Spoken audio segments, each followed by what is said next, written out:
Police को शक हमलावर पहले ही बिल्डिंग में था।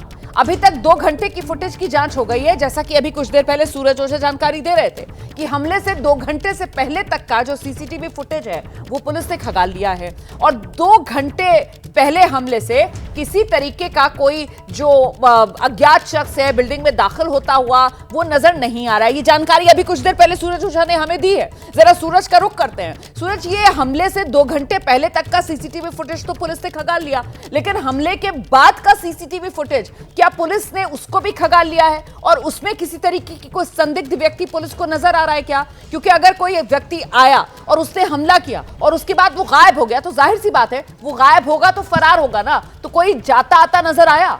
सूरज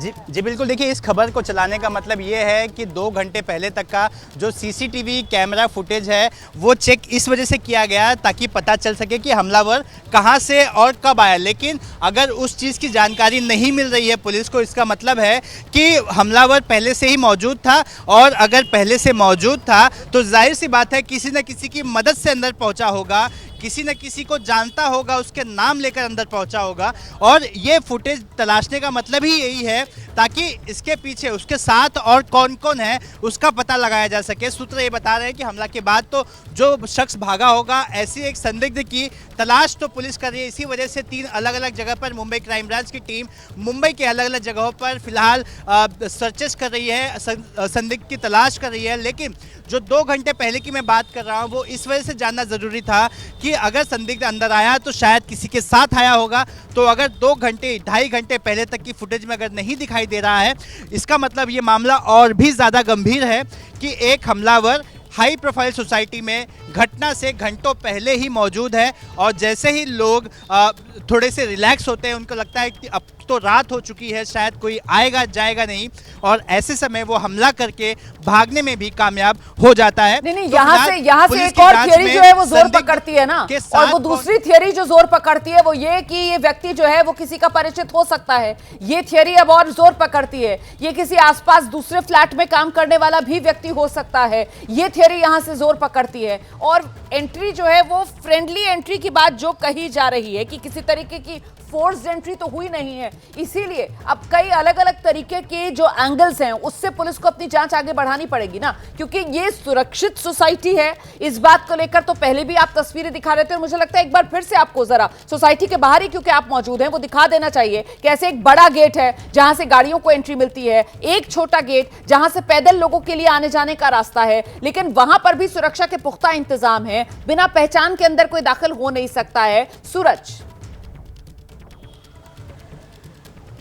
देखिए रोमाना, मेरे कैमरामैन आसिफ खान ऊंचाई पर खड़े हैं, वहां से मैं दिखाना चाहूँगा आपको। एक अंदाज़ा मिलेगा कि ये इस सोसाइटी का जो प्रोटेक्शन वॉल है वो कितना ऊंचा है, इस सोसाइटी का गेट कितना ऊंचा है। ये इस सोसाइटी का जो बर्ड आई व्यू है वो मैं आपको दिखा रहा हूँ, एरियल शॉट दिखाने की कोशिश कर रहा हूँ। आप इससे एक अंदाज़ा लगाइए कि कैसे इतनी ऊंचाई वाली प्रोटेक्शन वॉल को क्रॉस कर पाना। मान लीजिए कोई अननोन आदमी है, उसे अगर अंदर जाना है तो यहाँ से छलांग लगाकर अंदर जाना, उसके बाद वॉचमैन की आंखों से बचना और बिना किसी फ्लैट के मालिक की परमिशन के फ्लैट तक पहुंचना, इसे यहाँ के लोग असंभव मानते हैं। मैं आपको एक और दृश्य दिखाना चाहूँगा। आसिफ अंदर का दृश्य दिखाएंगे और बगल की सोसाइटी और इस सोसाइटी के बीच का जो वॉल है वो दिखाने की कोशिश करेंगे, जिससे मैं आपको एक और थियरी है जिस पर पुलिस काम कर रही है उसका अंदाज़ा लगवा दूं। ये आपको प्रोटेक्शन वॉल बीच में दिखाई दे रही होगी। ये प्रोटेक्शन वॉल देखिए कितनी छोटी है। पुलिस का ये भी अनुमान है कि अगर ये हाई प्रोफाइल सोसाइटी है, यहाँ पर फ्रंट गेट से या बैक गेट से जाना पॉसिबल नहीं है, तो क्या ये जो सस्पेक्ट है वो पीछे के गेट से तो नहीं गया। पीछे का गेट आप देखकर अंदाज़ा लगाइए और ये फ्रंट गेट, दोनों की ऊंचाई में बहुत फ़र्क है। पीछे का जो प्रोटेक्शन वॉल है जो कि 2 सोसाइटीज़ को डिवाइड करता है, उसका जो प्रोटेक्शन वॉल है मेन प्रोटेक्शन वॉल के कंपैरिजन में छोटा है। और इसी वजह से पुलिस ने उसकी वीडियोग्राफी भी की है, प्रॉपर उसके वीडियोस बनाए गए हैं, उसको एनालाइज किया जा रहा है कि जब तक सस्पेक्ट मिलता नहीं, क्योंकि अलग अलग तरह से पुलिस को काम करना पड़ता है, सोचना पड़ता है कि यहाँ से आया हो सकता है या फिर किसी और रास्ते से आया हो सकता है। उस तरफ कोई सीसीटीवी लगा हुआ है या नहीं लगा हुआ है सूरज? वो जो 2 सोसाइटीज के बीच में और बहुत ही छोटी हाइट वाला वहां पर जो डिमार्केशन दिख रहा है। जी जी देखिए रोमाना, मैंने पहले भी कहा कि 2 घंटे, इसी वजह से मुंबई क्राइम ब्रांच ने अब तक फुटेजेस रिवाइंड करके चेक करना शुरू किया है, ताकि पता चल सके कि कितने बजे कौन कहां से आ रहा है। और यही चीज़ पुलिस को अब तक 2-2.5 घंटे के फुटेज में नहीं मिली है। मैं आपको वापस दिखा दूं, आसिफ हमारे कैमरामैन है जो ऊंचाई पर खड़े हैं, ऊंचाई से खड़े होकर वो उस पूरे दृश्य को दिखा रहे हैं, ताकि व्यूवर्स को एक चीज़ समझ में आए कि ये जो वॉल है वो कितनी ऊंची है। 2 सोसाइटीज़ को डिवाइड करने वाली वॉल जो है उसकी हाइट कितनी छोटी है, और जो सस्पेक्ट है वो वहाँ से भी अंदर एंटर किया हो सकता है, क्योंकि इस बात का अंदाज़ा मुंबई क्राइम ब्रांच के अधिकारी लगा रहे हैं। और इसी वजह से उस पूरे जो पोर्शन है उसका वीडियोग्राफी किया गया है, उसे एनालाइज किया जा रहा है। लेकिन ये भी क्या सूरज ओझा, ये भी क्या अपने आप में एक सवाल नहीं पूछा जाएगा कि साहब ये अज्ञात हमलावर अगर ये चोरी के इरादे से आता है और इस तरीके से गुपचुप तरीके से सोसाइटी में किसी तरीके से दाखिल हो भी जाता है, तो भी ये सीधे 12वीं मंजिल पर सैफ अली खान के घर पर पहुंचता है और वहां चोरी को अंजाम देने की कोशिश करता है। मतलब अगर कोई चोर होगा और वो इस तरीके से चोरी छिपे दाखिल हो रहा होगा किसी बराबर की बिल्डिंग से, कोई चोर रास्ते से, तो वो कोशिश ये करेगा कि वो नीचे की मंजिल पर ही हाथ साफ करे ताकि उसको जल्दी से भागने का भी मौका मिले। तो अपने आप में मामला बहुत उलझा हुआ नजर आ रहा है सूरज। जब तक आरोपी मिल नहीं जाता तब तक ये मामला सच में उलझा हुआ है। इसमें आप सिर्फ कयास लगा सकते हैं, जिस तरह का कयास मुंबई क्राइम ब्रांच और मुंबई पुलिस के लोग लगा रहे हैं। देखिए, पुलिस जब जांच करती है तो वो हर एक पॉसिबल एंगल को एक्सप्लोर करती है। वो जहां खड़ी होगी वो वहां पे खड़े होकर अंदाजा लगाएगी शायद आरोपी यहां से गया होगा। दूसरा पुलिस अधिकारी जहां खड़ा होगा वो वहां खड़ा होकर अंदाजा लगाता है कि शायद आरोपी यहां से गया हो सकता है। लेकिन यही तो गुत्थी है, इसी वजह से 7 अलग अलग टीमें बनाई गई हैं और इसी वजह से 3 अलग अलग टीमें मुंबई के 3 अलग अलग इलाकों में सर्चेस कर रही हैं। और जैसे ही संदिग्ध हाथ में आएगा वैसे ही ये तमाम थियरी जो है उसका खुलासा होगा। मैं आपको आसिफ के कैमरे से एक और विजुअल दिखाना चाहूँगा। आसिफ, आप दिखाइए। विजुअल्स में आपको दिखेगा ये जो गेट है, जिस गेट से तमाम पुलिस अधिकारी बिल्डिंग के अंदर प्रवेश कर रहे हैं। एक पुलिस का भारी भरकम जो जत्था है, कह सकते हैं एक बड़ी टीम है, वो फिलहाल 12वें मंजिल पर है। सीढ़ियों से लेकर लिफ्ट तक हर एक रास्ते को प्रॉपरली मॉनिटर किया जा रहा है कि अगर लिफ्ट से गया होगा तो लिफ्ट के सीसीटीवी कैमरे में दिखाई देता। सीढ़ियों पे अमूमन तौर पे लोग कैमरे नहीं लगाते, तो सीढ़ियों पे क्या कैमरे हैं या नहीं है, तो हर एक चीज़ की जांच की जा रही है। मैं आपको आसिफ के कैमरे से विजुअल दिखाऊं। देखिए, आपको हर एक जो विंडोज़ दिखाई दे रहे होंगे, विंडोज़ पे आपको नेट दिखाई दे रही होगी, जालियां दिखाई दे रही होंगी। इससे आप अंदाजा लगा सकते हैं कि वॉल से क्लाइंब करके जाना तो बहुत ही पॉसिबल नहीं है, इम्पॉसिबल है।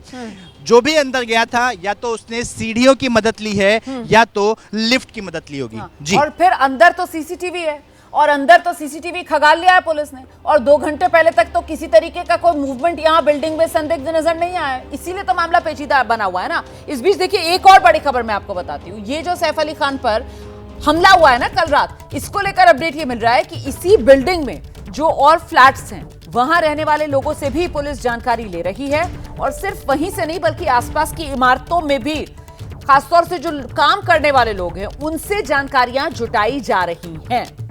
हम एक बार फिर से आपको लेकर चलेंगे। हमारे साथ हमारे सहयोगी मृत्युंजय इस वक्त मौजूद हैं। मृत्युंजय, ये जो आसपास की बिल्डिंग्स हैं और यहाँ पर जो काम करने वाले लोग हैं उनसे भी जानकारियां जुटाई जा रही है। जाहिर सी बात है वो सैफ अली खान के घर पर जो काम करने वाले लोग होंगे उनके बैकग्राउंड को जानने के लिए भी पुलिस की तरफ से ये जो कवायद की जा रही है वो बहुत महत्वपूर्ण हो जाती है, ताकि कुछ बैकग्राउंड पता चल सके कि सैफ अली खान के घर पर जो लोग काम कर रहे थे किस तरीके के लोगों के साथ उनका उठना बैठना था, किस तरीके का उनका मिजाज था, ये तमाम डिटेल्स मृत्युंजय। बिल्कुल निश्चित तौर पर देखिए, खुद सैफ अली खान का जो 3 स्टाफ है, 3 हेल्प है, उनका भी बयान दर्ज किया गया है। ये तीनों सस्पेक्ट तो नहीं है, लेकिन इन तीनों का बयान दर्ज किया जा रहा है। और साथ ही साथ उस आसपास के इलाके में जितनी बिल्डिंग्स है, हर जगह पर night watchman, night security guard और अतिरिक्त सिक्योरिटी कुछ बिल्डिंगों में है, तो उनका रूटीन फिक्स होता है और वो एक दूसरे को जानते होते हैं। और यहाँ तक कि कई बार पुलिस का राउंड ऑफ, पुलिस की जो गाड़ी होती है वो एक चक्कर लगाती रहती है और बाकायदा जाकर बिल्डिंगों में साइन भी करती है कि एक इस पुलिस स्टेशन की टीम खार पुलिस स्टेशन की टीम बिल्डिंग में 2:30 बजे ये पुलिसकर्मी यहाँ पर आए। उनका एक डायरी बना होता है, वो साइन करते हैं और फिर वहाँ से पूछते भी हैं सिक्योरिटी गार्ड को, सब कुछ ठीक है? सिक्योरिटी गार्ड उन्हें कहता है हाँ सर सब ठीक है, तो पुलिस अगली जगह रवाना हो जाती है। ये एक रूटीन प्रक्रिया मुंबई में होती है। लेकिन यहाँ पर इसीलिए पुलिस बयान दर्ज कर रही है गार्ड्स का कि उन्होंने रात को कुछ देखा हो, कभी देखा हो कि रात को 3:30 बजे कोई भागते हुए नजर आया हो, अचानक से कोई हांफते हुए नजर आया हो, कोई ऐसा व्यक्ति दिखा हो जिसको उन्होंने पहले ना देखा हो, या कोई ऐसा व्यक्ति जिसको वो सुबह देखे हो, रात को कभी ना देखे हो, वो रात में नजर आ गया हो। तो इसीलिए और भी जो काम करने वाले लोग हैं उनके बयान दर्ज किए जा रहे हैं। 2 थियरी निकलकर सामने आ रही हैं। एक तो ये कि एक चोरी का मामला है, चोरी का मामला हो सकता है जो कि बिल्डिंग के में ऐसी जगह से दाखिल हुआ जहां पर कोई सिक्योरिटी नहीं था, कैमरा नहीं था और आसानी से वो इमारत में दाखिल हुआ। उसने चोरी करने की कोशिश की, नौकरानी की नज़र पड़ी, नौकरानी से हाथापाई हुई, सैफ बचाने आए, सैफ पर हमला हुआ। एक ये थियरी है। दूसरी थियरी है कि जो हमलावर था वो पहले से ही बिल्डिंग में पहुंचा हुआ था, उसे अच्छे से जानकारी थी उसे किस फ्लोर पर जाना है। शायद किसी ने उसको एक्सेस दिया हो, किसी जान पहचान वाले ने, वो घर में दाखिल हुआ हो, वहाँ नौकरानी से उसकी झड़प हुई हो और बाद में सैफ बच बचाव के लिए आए हो और उन पर हमला हुआ हो। इस प्रकार की 2 थियरी है। बिल्कुल अलग-अलग थियरीज चल रही है और पुलिस हर एंगल से जांच कर रही है। मुझे ये बताइए कि वो नौकरानी इस वक्त जिसको लेकर भी एक थियरी जिस पर पुलिस काम कर रही है और जिस थियरी के हिसाब से नौकरानी जो है उसको पुलिस संदिग्ध मान रही है, वो नौकरानी का इलाज कहाँ चल रहा है? उस नौकरानी का इलाज भी क्या यही लीलावती अस्पताल, सैफ अली खान को जब लाया गया तो साथ ही साथ क्या नौकरानी को भी लाया गया था यहाँ पर इलाज के लिए? इसको लेकर कोई अपडेट? बिल्कुल, देखिए हमें नौकरानी के बारे में अपडेट नहीं मिल पाया है। बस पुलिस ने ये बताया है कि नौकरानी का भी ट्रीटमेंट हुआ है, उसके हाथ पर चोट आई है, 4 आर्म्स पर चोट आया हुआ है, उसका ट्रीटमेंट हो चुका है, वो खतरे से बाहर है। इतनी जानकारी हमें पुलिस ने बताई है। पुलिस ने ये नहीं बताया है कि वो अस्पताल में है। अस्पताल ने भी हमें ये नहीं बताया है कि सैफ अली खान के अलावा किसी अन्य व्यक्ति का ट्रीटमेंट चल रहा है। सैफ अली खान के संदर्भ में बहुत सीमित बातें जो बताई गई हैं वो हम दर्शकों को बता चुके हैं।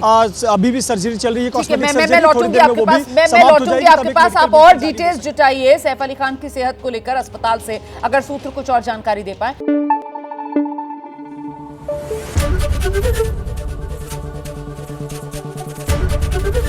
एबीपी न्यूज आपको रखे आगे।